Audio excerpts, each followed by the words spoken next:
एक व्यक्ति, कोई जिज्ञासु, एक दिन आया। उसका नाम मौलुंकपुत्र था। एक बड़ा ब्राह्मण विद्वान 500 शिष्यों के साथ बुद्ध के पास आया था। निश्चित ही उसके पास बहुत सारे प्रश्न थे। एक बड़े विद्वान के पास ढेर सारे प्रश्न होते ही हैं, समस्याएं ही समस्याएं। बुद्ध ने उसके चेहरे की तरफ देखा और कहा, मौलुंकपुत्र, एक शर्त है। यदि तुम शर्त पूरी करो, केवल तभी मैं उत्तर दे सकता हूँ। मैं तुम्हारे सिर में भनभनाते प्रश्नों को देख सकता हूँ। 1 वर्ष तक प्रतीक्षा करो, ध्यान करो, मौन रहो। जब तुम्हारे भीतर का शोरगुल समाप्त हो जाए, जब तुम्हारी भीतर की बातचीत रुक जाए, तब तुम कुछ भी पूछना और मैं उत्तर दूंगा। यह मैं वचन देता हूँ। मौलुंकपुत्र कुछ चिंतित हुआ। 1 वर्ष, केवल मौन रहना, और तब यह व्यक्ति उत्तर देगा। और कौन जाने कि वे उत्तर सही भी हैं या नहीं। तो हो सकता है 1 वर्ष बिल्कुल ही बेकार जाए। इसके उत्तर बिल्कुल व्यर्थ भी हो सकते हैं। क्या करना चाहिए? वह दुविधा में पड़ गया। वह थोड़ा झिझक भी रहा था ऐसी शर्त मानने में। इसमें खतरा था। और तभी बुद्ध का एक दूसरा शिष्य सारिपुत्र जोर से हंसने लगा। वह वहीं पास में ही बैठा था। एकदम खिलखिलाकर हंसने लगा। मौलुंकपुत्र और भी परेशान हो गया। उसने कहा, बात क्या है? तुम क्यों हंस रहे हो? सारिपुत्र ने कहा, इनकी मत सुनना, ये बहुत धोखेबाज हैं। इन्होंने मुझे भी धोखा दिया जब मैं आया था। तुम्हारे तो केवल 500 शिष्य हैं, मेरे 5000 थे। मैं बड़ा ब्राह्मण था, देश में मेरी ख्याति थी। इन्होंने मुझे फुसला लिया। इन्होंने कहा, साल भर प्रतीक्षा करो,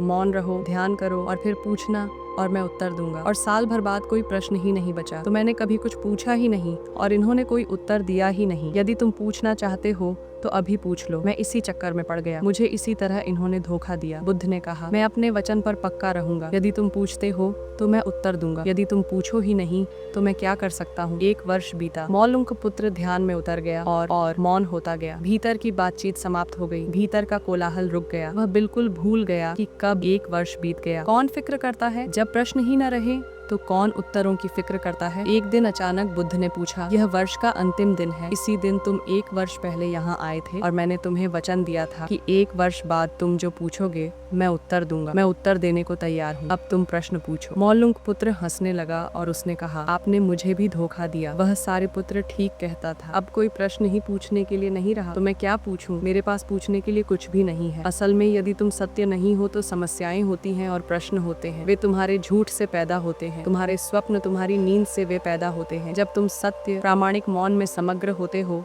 वे तिरोहित हो जाते हैं। मेरी समझ ऐसी है कि मन की एक अवस्था है जहाँ केवल प्रश्न होते हैं और मन की एक अवस्था है जहाँ केवल उत्तर होते हैं और वे कभी साथ साथ नहीं होते। यदि तुम अभी भी पूछ रहे हो तो तुम उत्तर नहीं ग्रहण कर सकते। मैं उत्तर दे सकता हूँ लेकिन तुम उसे ले नहीं सकते। यदि तुम्हारे भीतर प्रश्न उठने बंद हो गए हैं तो मुझे उत्तर देने की कोई जरूरत नहीं है। तुम्हें उत्तर मिल जाता है। किसी प्रश्न का उत्तर नहीं दिया जा सकता। मन की एक ऐसी अवस्था उपलब्ध करनी होती है जहाँ कोई प्रश्न नहीं उठते। मन की प्रश्न रहित अवस्था ही एकमात्र उत्तर है। यही तो ध्यान की पूरी प्रक्रिया है। प्रश्नों को गिरा देना, भीतर चलती बातचीत को गिरा देना। जब भीतर की बातचीत रुक जाती है तो ऐसा असीम मौन छा जाता है। उस मौन में हर चीज का उत्तर मिल जाता है। हर चीज सुलझ जाती है। शाब्दिक रूप से नहीं, अस्तित्वगत रूप में सुलझ जाती है। कहीं कोई समस्या नहीं रह जाती है।